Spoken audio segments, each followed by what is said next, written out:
Andy Toole, the head coach at Robert Morris. Andy, let's talk a few ball concepts, just ball, Yeah. okay? Why are the first three steps in transition so important for your players? I think that's really the urgency that they play with.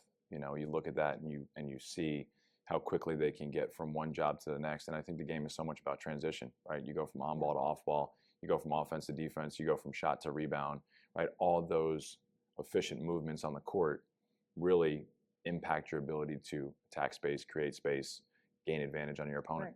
Okay, so because the game is so positionless with fours and fives, they can shoot the three, and they're usually in the middle third, top of the floor. What's your philosophy on offensive rebounding? We kind of a little bit of an offensive rebounding philosophy where we designate guys either goes or get backs. Okay. And you have your role and your responsibility on every shot.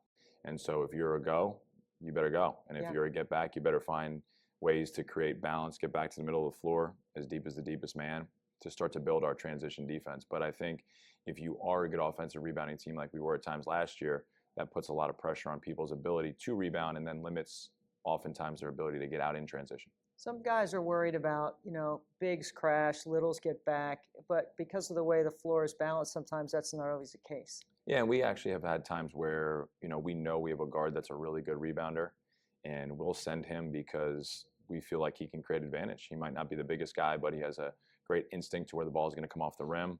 Oftentimes, a lot of guards defensively aren't very good at checking out either, and so you might get that opportunity to get an extra possession, extra shot. How much of what you do offensively, philosophically, has to do with running sets or plays to put your guys in constant closeouts? I think the thing that we try to do, especially with what we face in the Horizon League, our first year in the Horizon League with Oakland, Northern Kentucky, IU Indy at the time, even Detroit at the time was playing zone. 20% of our possessions in conference was against zone defense. And so we felt like we had to create an offense that was more concept-based than play-based, because you weren't going to be able to beat those teams running set action. And you weren't going to be able to reinvent your offense on a one-week prep, right, or a two-day prep. Yeah. And so you had to be able to have an offense that has all the components of ball movement, body movement, spacing, screening on and off ball to be able to handle whatever challenge you might face from the defense that night.